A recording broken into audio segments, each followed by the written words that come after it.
La economía argentina entre la urgencia y la estrategia.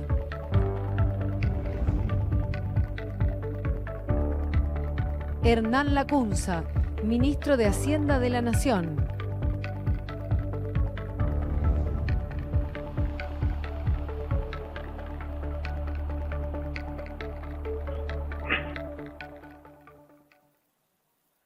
Esfuerzo que ha hecho Hernán Lacunza, que iba a estar de manera presencial, pero acaba de terminar hace escasos minutos su reunión con Kristalina Georgieva y con David Lipton, la número 1 y el número 2 del Fondo Monetario Internacional. Los saludamos, ministro. Buenas tardes. ¿Cómo está? Hola José, hola a todos. Un gusto estar por lo menos por vía remota. Me habría encantado estar allí con ustedes. Todos los años es uno de mis lugares preferidos para compartir ideas y escuchar sus opiniones, pero bueno, esta vez me tocó estar acá en el Fondo Monetario, bueno, viendo cómo sigue el programa de la Argentina con el Fondo. Está en este momento en la oficina del Banco Mundial, desde donde lo vemos es la oficina del Banco Mundial, la sede que tiene la Argentina con su oficina. ¿Cómo fue, ministro, la reunión que acaba de terminar en este momento? Una reunión muy constructiva, muy cooperativa con las autoridades del Fondo. Habíamos trabajado los 2 días previos con el staff del Fondo Monetario, con todo el equipo que sigue el caso argentino. Entendemos que, José, que venimos aquí a representar a la Argentina, independientemente del proceso electoral en el cual estamos inmersos todos los argentinos, y de modo de poder, una vez superada la coyuntura electoral, que el programa continúe y que ya el fondo disponga de todos los números, de todas las proyecciones para este año, para el año que viene, de modo que no haya después tiempo para perder, una vez que se resuelva la coyuntura electoral, la continuidad del programa. Ministro, uno de los cuestionamientos que recibe el gobierno de Macri tiene que ver con la deuda, con los niveles de deuda, con esa idea de cómo llegamos hoy hasta acá. ¿Cuál es el análisis que usted hace?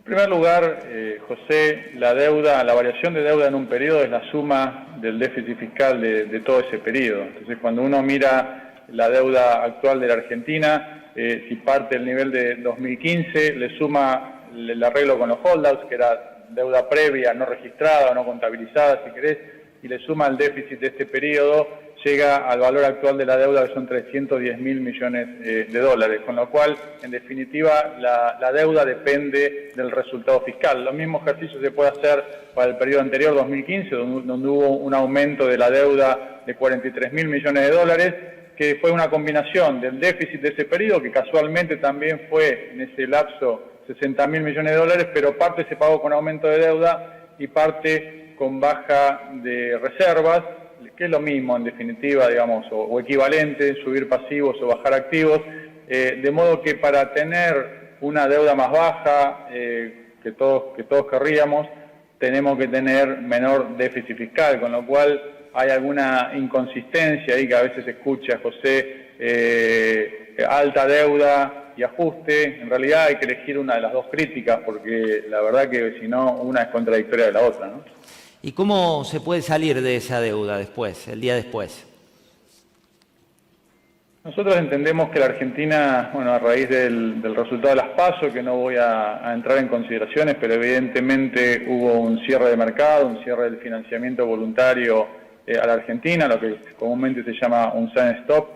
La Argentina entró en un problema de liquidez, no es un problema de solvencia si tenemos en cuenta que el nivel de deuda de la Argentina, bueno, depende, obviamente es sensible a diferentes supuestos de tipo de cambio y de producto, pero bien medido es un 68% del producto. Si se alteran algunos de los parámetros de medición, bueno, puede ir entre 68 y 75% del producto. No es una deuda insostenible, pero obviamente un problema de liquidez persistente sí puede transformarse en un problema de solvencia. De modo que, superada la coyuntura electoral, entendemos que, bueno, si el oficialismo es reelecto, esas dudas se van a disipar y vamos a poder volver al mercado de crédito voluntario que teníamos antes de las PASO.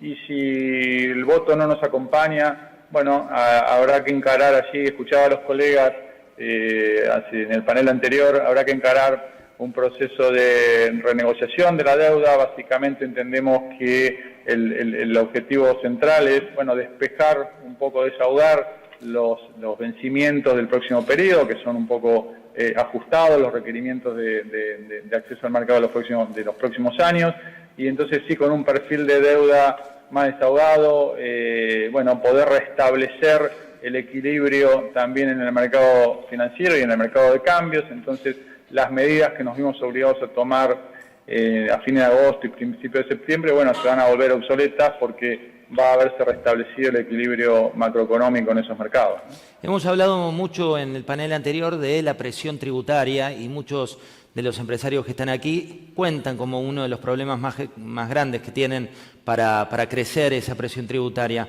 ¿Cuál es la opinión que tiene usted como ministro? La presión tributaria, como se llama comúnmente, el nivel de impuestos en Argentina es alto, pero es menos alto que hace 4 años, si tenemos en cuenta que en estos años bajó la presión tributaria en 3 puntos del producto. Básicamente José bajó el impuesto a las ganancias con sucesivas subas del mínimo imponible, bajaron los impuestos al trabajo, bajó débitos y créditos a cuenta de ganancias, bajó bienes personales, bajaron las retenciones a las exportaciones, y también a través del consenso fiscal que impulsó una baja de impuestos provinciales, en caso particular ingresos brutos y sellos, que son los más distorsivos. Tengo bien presente el caso de la provincia de Buenos Aires, que también bajó impuestos al consumo de energía. Todo eso conformó una baja de 3 puntos del producto en términos de presión impositiva, que sigue siendo elevada, producto de un gasto demasiado elevado que sigue teniendo el Estado argentino. Lo escuchaba Rodolfo recién, que cualquier discusión tributaria tiene que ir pari passu o de la mano de qué hacemos con el gasto. Obviamente que mantener la consistencia fiscal en cualquier reforma de naturaleza tributaria o de gasto, pero en ese camino estamos, y consolidar esa trayectoria fiscal también tiene que ver, José, con lo que hablábamos antes de la negociación de la deuda, porque básicamente las condiciones de negociación de la deuda también van a depender críticamente del sendero de consistencia fiscal que pueda mostrar la Argentina hacia adelante, ¿no? ¿Por qué le costó tanto al gobierno reducir la inflación? ¿Por qué le costó tanto al gobierno lograr indicadores mejores en esa materia? Sí, cuando miramos, José, el balance de este gobierno, indudablemente hay algunos legados en el sentido de punto de partida del próximo periodo que son estructuralmente mejores, pero hay otros donde, por ejemplo, la inflación o el bienestar, si medimos como la inflación y la producción o el ingreso, evidentemente están como expectativas no satisfechas en este periodo. En el caso particular de la inflación que vos mencionás, evidentemente si uno no tiene equilibrios macroeconómicos, para no limitarme solamente a algún ejercicio extremo de si es o no exclusivamente la emisión monetaria lo que provoca inflación, pero evidentemente que si no hay equilibrios macroeconómicos en todos los frentes, en el externo, en el fiscal y en el monetario, porque finalmente si no hay el fiscal termina repercutiendo en el monetario, y si no hay equilibrio en el sector externo porque hay algún desequilibrio como tuvimos hace un par de años, 5 puntos del producto de déficit de cuenta corriente, termina repercutiendo en inestabilidad del tipo de cambio, y eso también se traslada a la inflación. Así que te diría, José, que por un lado también queda claro que la irresponsabilidad de haber dejado subir la inflación en su momento, cuando no era necesario, por haber cebado el gasto y la emisión de manera innecesaria, sobre todo cuando estábamos en el periodo de auge a fines de la década pasada. Pero y lo que demuestra que es fácil subir, muy difícil bajar, pero evidentemente para hacer una autocrítica, los objetivos de reducción inflacionaria que se pusieron en este periodo fueron demasiado ambiciosos, y la política macroeconómica, la fiscal y la monetaria, no fue lo suficientemente consistente y armónica como para poder bajar esos niveles de inflación, y evidentemente es uno de los principales pasivos de esta gestión. ¿Cuánto le preocupa la situación del dólar y sobre todo la salida que se ha producido de los dólares? Nosotros creemos que el tipo de cambio actual es superior al tipo de cambio de equilibrio. Esto no es una afirmación en el aire. El tipo de cambio actual es 90% en términos reales, estoy hablando, se ha corregido por inflación, 90% superior al que había, por ejemplo, en noviembre de 2015, 60% superior al que había en abril de 2018, cuando empezó la turbulencia financiera en la Argentina. Es un 25% superior al promedio de las últimas décadas. De modo que son todos parámetros, referencias que nos permiten afirmar, bueno, hace 4 años consecutivos que crecen las exportaciones, hemos corregido el déficit externo de cuenta corriente de 5 puntos del producto a 1 punto del producto, prácticamente en 1 año y medio. Nos permite inferir que el tipo de cambio actual es superior al de equilibrio. Y por supuesto la situación que se disparó después de las PASO es por el rol de los activos externos o de la moneda extranjera como activo de reserva de valor o activo financiero, pero a nuestro juicio totalmente irracional, y eso es lo que motivó, digamos, porque no tiene sentido pararse mediante regulaciones o mediante políticas del Banco Central frente a una tendencia estructural, pero sí tiene sentido no convalidar una presión irracional que lo único que produciría sería un daño adicional, gratuito, no una tendencia a un equilibrio macroeconómico, sino que se espiralizaría en una cadena de devaluación e inflación, afectando sobre todo a los pobres. Por eso las medidas que tomamos en los últimos 50 días tienden a estabilizar ese mercado de cambios como objetivo de primer orden, siempre pensando en los más vulnerables y sabiendo que son medidas de carácter transitorio y también sabiendo que no son medidas gratuitas en términos de bienestar, pero que son medidas que son necesarias para evitar males mayores, ¿no? Ministro, las dos últimas que nos quedan ya 4 minutos y le agradecemos la conexión desde allí. La primera tiene que ver con los consensos. Hemos hablado durante todo el coloquio de la idea de mirar con luces altas y mirar un poco más allá. ¿Cómo ve esta idea de contrato social y de acuerdos como política de Estado? Sí, me parece, José, que a veces la pasión con la cual discutimos en el día a día y que es bienvenida y a veces no es tan saludable cuando nos dejamos cruzar por grietas ideológicas y nos dificulta encontrar un rumbo común a los argentinos, pero también me gustaría destacar que hay una serie de consensos que por ahí pasan inadvertidos y hay algunos que se están construyendo y hay otros pendientes. Por ejemplo, el primero para destacar es que hace 36 años que tenemos democracia, la democracia no resolvió los problemas del bienestar. En esos 36 años la de pobreza promedio fue 36% y la inflación fue 69%, y sin embargo a nadie se le ocurre cambiar el orden institucional buscando algún atajo. Eso que hoy nadie discute, hace 37 años no era tan obvio. El segundo, que nos quedó de la década pasada, es que la protección de los más vulnerables no se negocia, y es una prioridad en la agenda de cualquier gobierno. De hecho, buena parte, casi 3/4 partes del presupuesto público actual está asociado al gasto social. El tercero lo aprendimos por las malas, fue en la crisis de 2001, que ahora vemos los beneficios de haber hecho un sistema financiero robusto, sólido, solvente, líquido, con regulación sin atajos, o sea, por ejemplo, que no se puede prestar dólares al que no genera dólares.